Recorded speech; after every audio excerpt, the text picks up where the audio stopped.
Remue ménage. Remue ménage.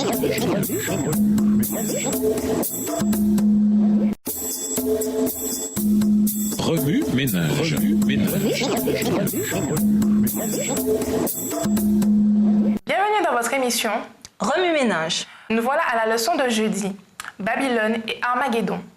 Lisons 1 Corinthiens 15, les versets 1 à 2.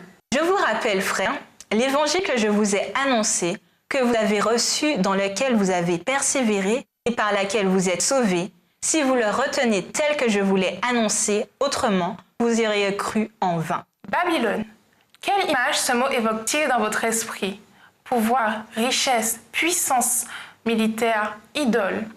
Avez-vous songé à l'union du pouvoir civil et du pouvoir religieux, définissant le gouvernement de cet ancien empire? Nabuchodonosor donna un nom nouveau aux esclaves hébreux emmenés à son palais.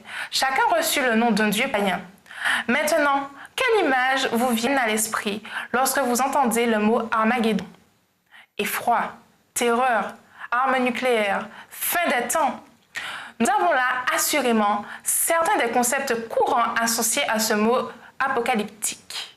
Il n'est pas étonnant alors que ces deux termes, Babylone et Armageddon, réunis, évoquent un amalgame d'images qui pour beaucoup mène à une crise civile et religieuse.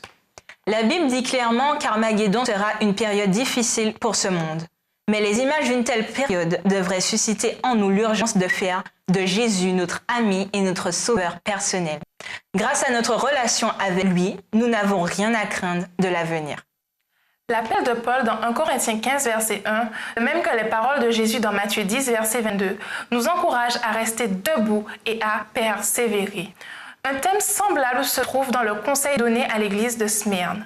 Sois fidèle jusqu'à la mort, et je te donnerai la couronne de victoire, la vie éternelle. Apocalypse 2, verset 10. Une relation avec le Christ porte de par sa nature le fruit de la fidélité. À ce point, la question suivante s'impose. Comment affronterons-nous l'avenir et avec qui voulons-nous l'affronter? Si nous restons focalisés sur le quoi des événements futurs, nous serons en proie à l'anxiété et à la peur. Mais si nous restons focalisés sur le qui, nous aurons la force d'affronter le lendemain. Voilà pourquoi l'évangile est aussi important, parce que l'évangile, c'est la bonne nouvelle du Christ. Nous n'aurons pas peur parce que nous savons qui vient. C'est Jésus-Christ et il est l'évangile. Plus nous connaîtrons Jésus, plus nous discernerons les dangers qui nous environnent et resterons sur le chemin qu'il nous trace. Remue ménage. Comment identifier dans l'Évangile la relation entre les puissances religieuses et civiles dans Babylone? Pouvez-vous identifier ce que l'Évangile dit sur les défilés à la fin des temps, particulièrement sur la bataille d'Armageddon? Quelles caractéristiques de votre relation avec Jésus-Christ vous fortifient spirituellement? Au revoir. Et à demain si Dieu veut. Remue ménage.